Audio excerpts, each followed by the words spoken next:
Welcome to another episode of Trust Builders. Today I have MK Getler. MK is the Chief Marketing Officer of Lupin Thai, and I'm really thrilled to have you here on the podcast because you bring a very unique set of ideas and things that we haven't actually covered before. So before I go into that though, welcome to the show. Thank you so much for having me. I'm thrilled to be able to dive into today's conversation. Awesome. So let me address the elephant in the room. I am a big hater of swag. I mean, I cannot stand it. Every time I go to a conference and there are those like massive amount of branded pens and squeezy balls and all the other stupid things, and most of them get thrown away anyway. So from a sustainability perspective, from a value add, it's just BS, right? I can't say bigger words, but it's just not like something that it's 2024. But you and I had this conversation before. There's actually a very nuanced, different way of doing it.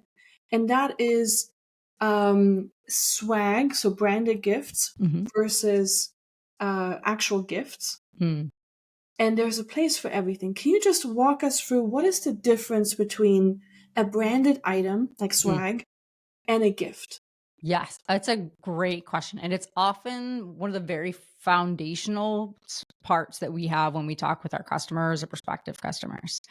So when we think of swag, and the acronym SWAG really stands for stuff we all get.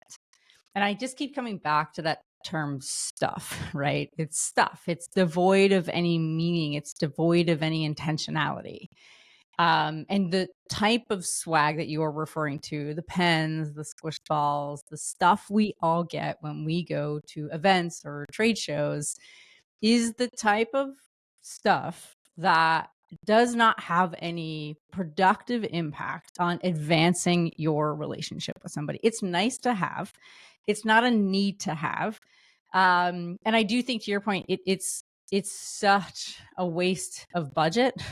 And it's also really harmful to the environment. Now, that is when you think about stuff we all get. And there is a category of branded merch that is really high impact, high value style branded merch. Those are the types of little touches that are really meaningful and powerful to the relationship that you're trying to build. And sometimes a branded merch item can be a gift. And other times a branded merch item is just, it's an additional thing to add to, your relationship.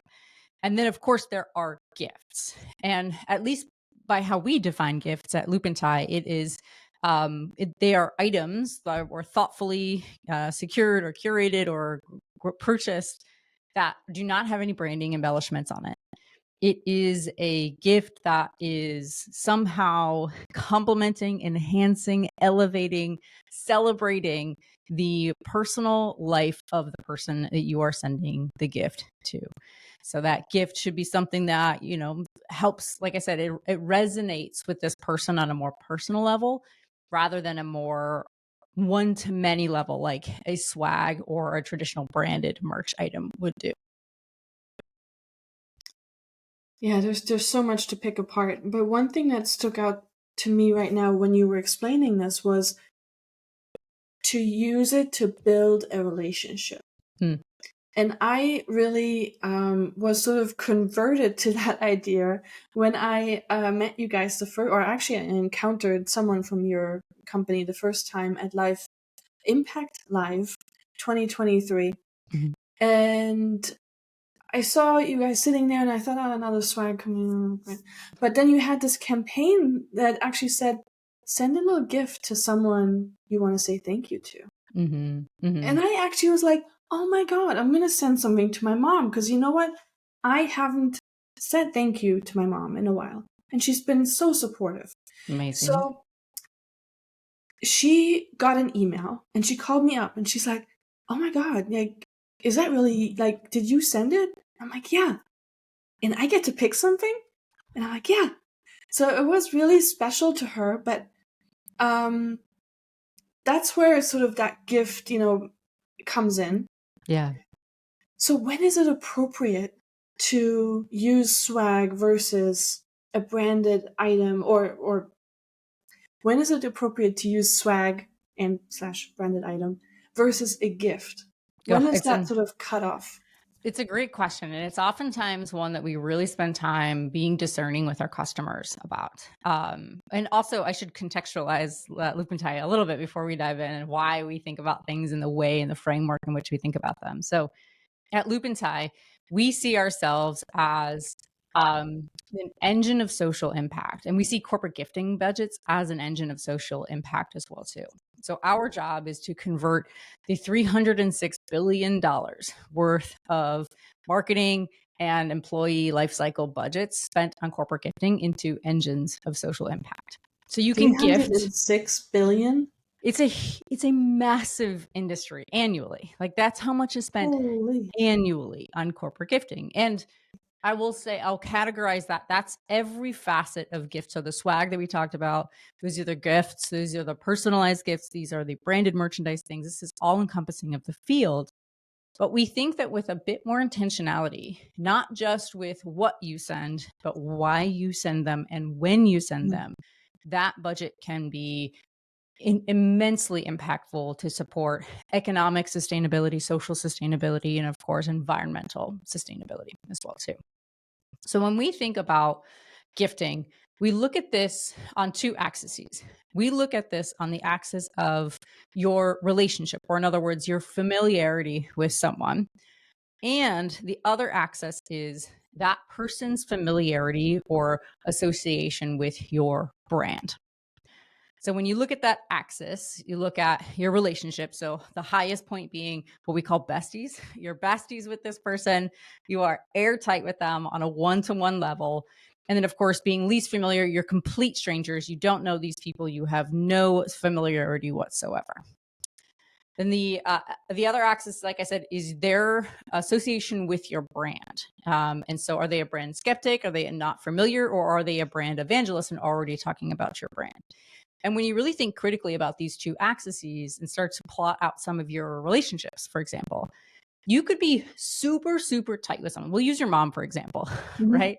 You and your mom sound really close, but your mom may not necessarily be a huge evangelist of your brand. Hopefully she is, because you have a great brand. But it's entirely possible that your best friends, like my best friends don't really know what I do for work, and I don't know what they do for work. And that's probably why we're best friends, right? But they are besties with us. They have no association with my brand. And so with that type of a relationship, I'm going to give them a gift that's an unbranded gift because they have no connection whatsoever to my company. Now, conversely, you might have besties who are huge brand evangelists out there in the world. They are talking about, and they could be your customers, they can be your prospects. You could have your loyal customers who worked at a different brand being huge evangelists for your brand because they just jumped over to a new company and they are huge advocates for your brand and are trying to implement your company or your services inside of their new company. And so at that point in time, that is a perfect spot to consider giving them branded items or giving them unbranded items. I wish I could have yet another little matrix in there as well too, because the frequency of what you send and how many items somebody already has with your product is a really important thing to consider as well too. So you could have besties of yours who are huge brand evangelists, but who are oversaturated in branded t-shirts, many of which are ill-fitting. And so sending them yet another branded item just might not make sense for you to recognize and acknowledge the point in time that your relationship has evolved into.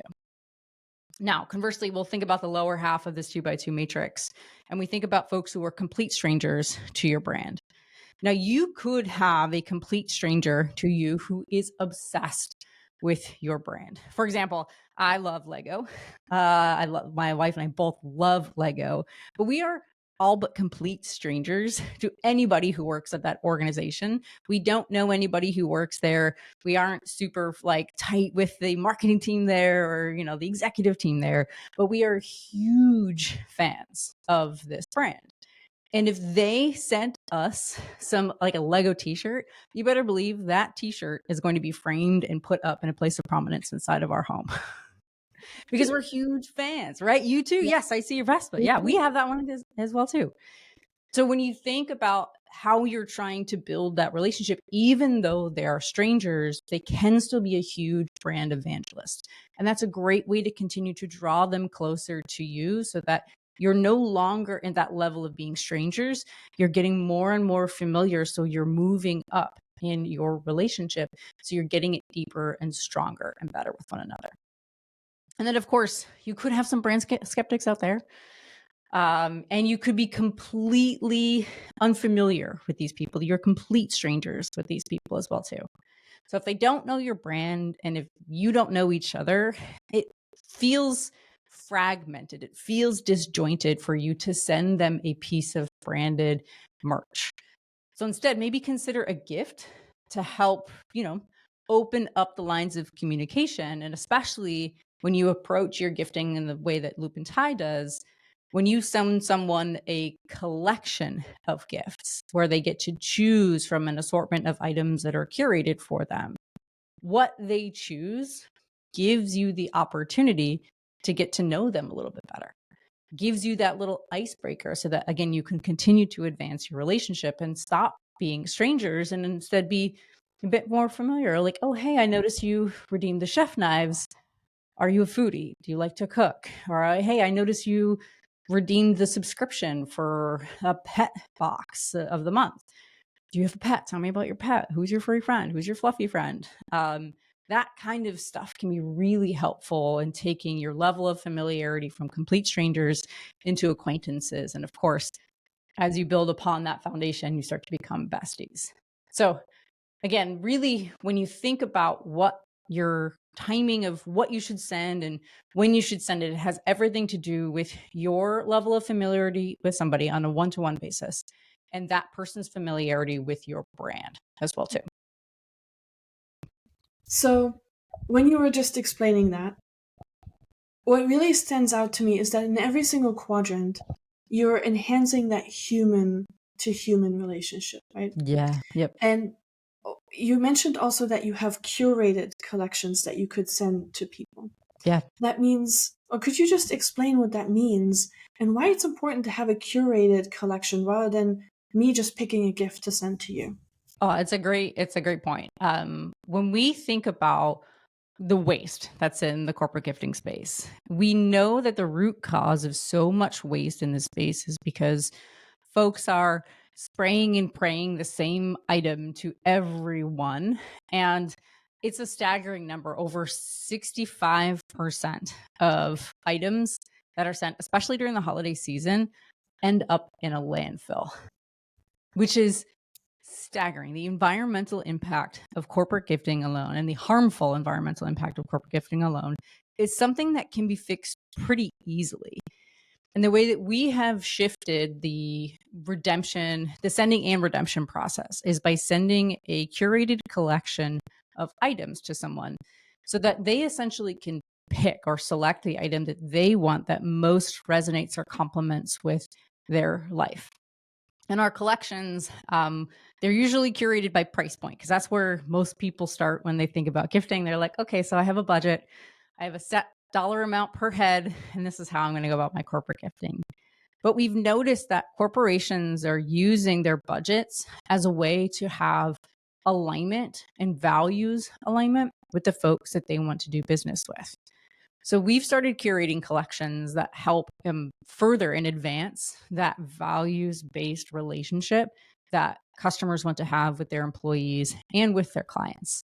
So we have collections like Women-Owned Business Collection. We have a collection called the Small Business Collection of just specifically small businesses. We have what's called the Happy Planet Collection, where you can send a gift and the gift itself can be redeemed to help plant a tree in Tanzania or mangroves in the Evergreens or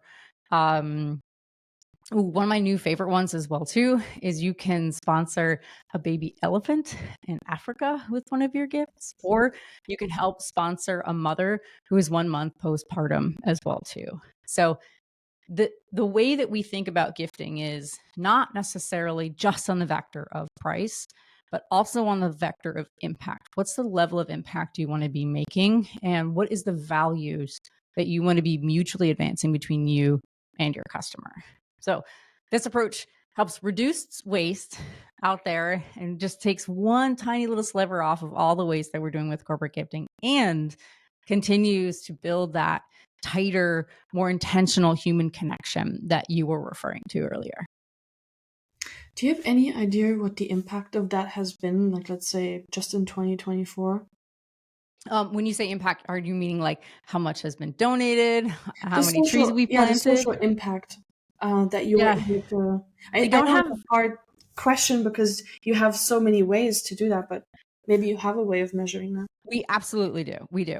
We haven't done 2024's recap yet because right now it's the biggest time of the year for Right. us. It's our holiday season. But keep your eyes peeled. In January, we release our annual social impact report.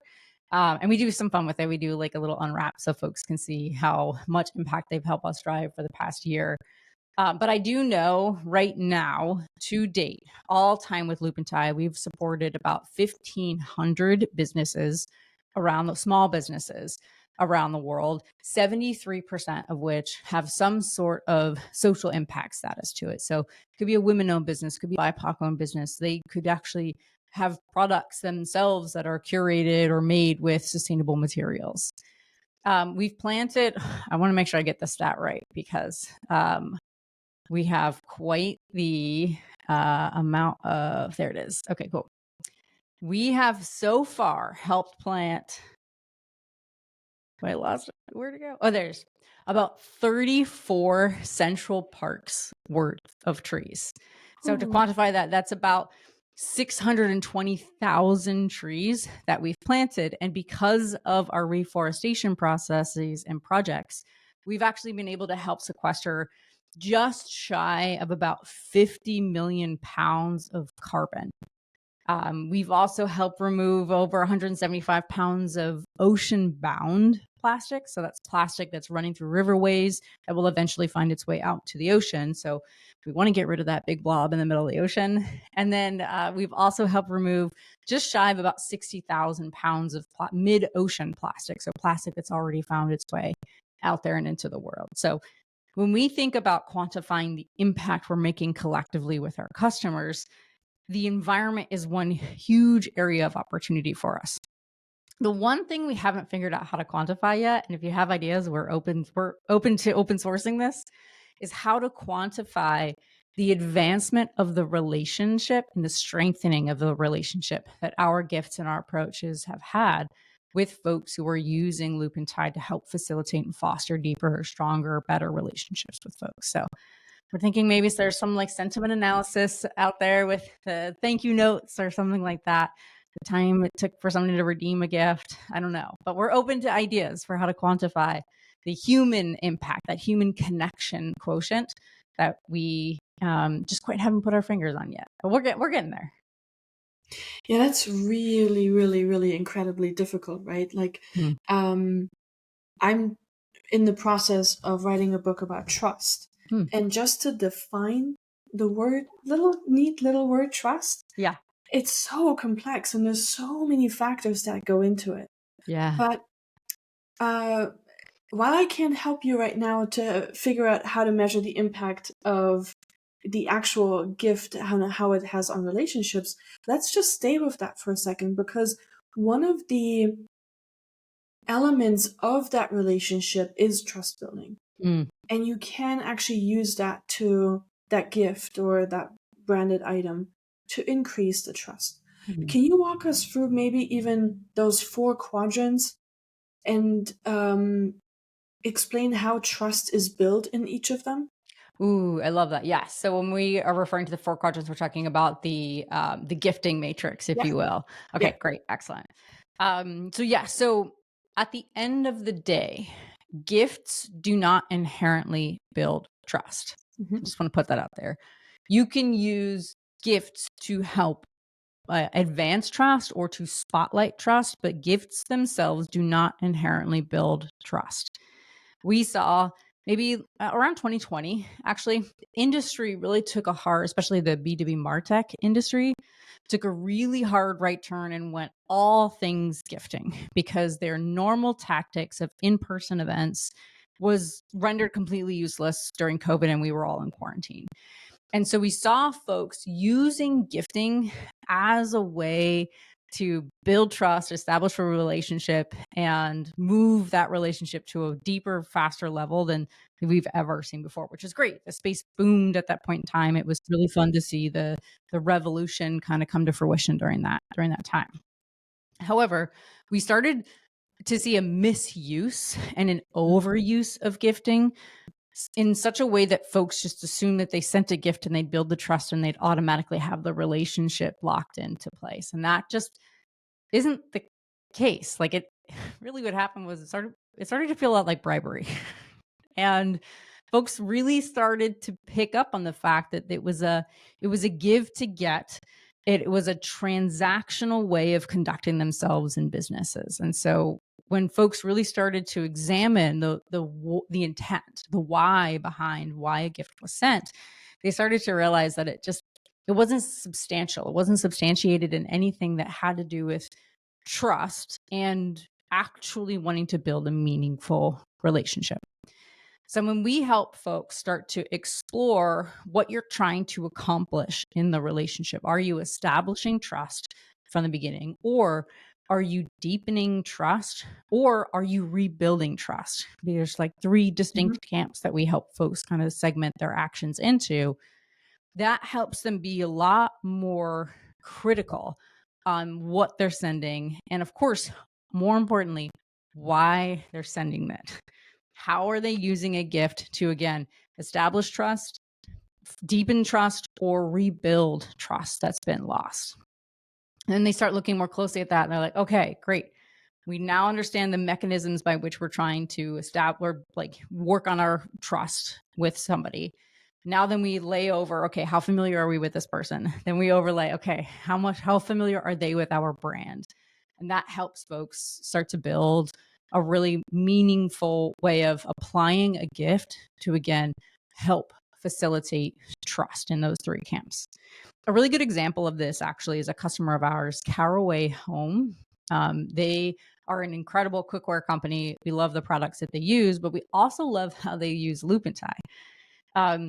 So they use loop and tie for any sort of service recovery situation. So a customer receives an item, the item didn't arrive in a way that felt, up to the brand standards of Caraway. So what they do is they apologize for this. They immediately remediate the situation, and on top of it, send a gift to this person to show, hey, we are so apologetic for this situation. This is not this service that level that we wanted to provide for you. Let us help rebuild the trust that's been broken in this situation. And in this case, actually, they don't send more Caraway Home items. They send what we would consider a more general loop and tie collection, so that this person gets to have something that isn't just a token of Caraway Home and their brand. It's actually a token of someone caring a lot about the person who was on the receiving end of a less than satisfactory experience. And that has actually helped their customers feel closer to this brand, because the brand isn't just trying to put their brand first and foremost. They're trying to actually put the relationship first and foremost. And that has seen a significant impact in helping them rebuild their trust with their customers when it was a tough situation where trust could have been completely lost and unrepairable. I mean, I love how they do that because the integrity is sort of fragile here, right? Where Mhm. we were expecting, as a customer, we were expecting this beautiful pot Yeah, and it came damaged or whatever the thing is. So all my trust in their competence and how reliable they were as a company and the integrity I thought they had completely sort of gone out the window. Because at this point we're very fragile with our trust. But exactly. then that little we make it up to you, we rectify the situation, and then give a little token of appreciation. Like, love how you pointed out that it wasn't a branded gift, but it was more Mhm. like a token of appreciation or just a little hey, we really appreciate you, customer. Yeah. Yeah. I mean, I personally fundamentally believe that this world would be a lot better place if all of us took just one moment out of our day to genuinely see somebody Yeah. and recognize that and celebrate that. And I think Caraway Home has a very similar values alignment where they just need to take that moment to just help someone feel seen in a Yeah. moment that can feel really frustrating and disempowering. And they do a really good job continuing to reinforce, hey, we see you, we value you, and here's a little something just to acknowledge that in you and what we see in you. And that takes trust to a whole nother level, right? Because before we sort of trusted them on a feature basis or knowledge basis, but now we're connecting with something that like emotion. They respect me. They have empathy. They really, yeah. We were just building an emotional connection there. Right. That's really It's awesome. exactly it. It's exactly it. So thank you for sharing that example. Um, if someone's listening to this and they think, I really wanted to do these things, and it's great that I know, should I send a branded item or a gift? But how can you build those into, let's say, a sales process? Yeah, maybe then after that, or when is a good, uh, what's a good value at some points? Because that changes through the process as well, right? Absolutely. And also, one thing I always highlight for folks is that the customer lifecycle and the employee lifecycle actually look very similar to one another. When Mhm. you are in the process of recruiting an employee or they're going through an onboarding process as well with you, it looks uncannily similar to the life cycle that a customer has during their vendor evaluation and then their onboarding process and their renewal process. So keep in mind that when I also frame up specifically this customer lifecycle management, that your employee lifecycle is, like I said, uncannily very similar to the journey that your customers go on. So whenever we help customers understand what's the right time to add a gift to the customer lifecycle, the first thing we do is help them audit what are critical milestones in your customer relationship where trust, to your point, is a vital ingredient to continue to advance, to continue to deepen, or continue to recover. Or where is there a moment in time that is worth celebrating the human that you're working alongside with? And so we kind of deconstruct sales processes. And not unlike what you and I've talked about already with Bradbury, we find that the least valuable place to add a gift in the customer lifecycle is what we call the cold door openers. This is like, hey, in exchange for a $5 Starbucks gift card, will you book a meeting with me? Like these tactics are gone. They're lost, forgotten, I hope, for forever. People know that like the quid pro quo is just not worth their time and energy. And as much as I'm a huge Starbucks fan and coffee drinker, my time is really valuable. And I just don't have time to sit through a pitch that I just am not going to end up buying a product for. And so we try to dissuade customers from actually using this as that like cold door opener intro style conversion point. Instead, we ask them to examine that pre-sale life cycle and understand what are critical times in here where somebody has championed for you, where somebody has helped establish trust deeper within their organization, or is just a time worth celebrating. Mhm. More often than not, during that pre-sale relationship, we find that your champion is worth celebrating when they have gotten one of their internal stakeholders, especially the decision maker, on board and really excited about this. It's also a great point in time too to send a gift to celebrate the contract, right? Closing, not just that the contract closed, but that the relationship is taking things more seriously. We got legal involved. That relationship is very Yay. legit now. We got a contract saying that we're official. And so with that in mind, you give folks the opportunity to celebrate that relationship and the formality of that relationship with something that feels informal, but also really personal and really intentional. And then, of course, customer onboarding, what a great way to integrate somebody into your culture than to give them a little something to say, hey, welcome. We're so glad you're here. Or give someone something to celebrate the end of the milestone of onboarding. A lot of companies, especially tech companies, have like a 90-day window where critical things need to be implemented, trainings need to happen, a certain set of features need to be adopted. And that's a great time to celebrate somebody completely stepping into this new realm and adopting all of the features, functionality, and of course, practices that you know will help them be successful. And then, of course, after that onboarding period, you have a critical time frame where the touch points of your team is probably less frequent, but the usage of your platform, your services is actually in that go time, right? This is when Yeah. results are starting to come to fruition. And this could also be the point in time where service blunders start to happen, right?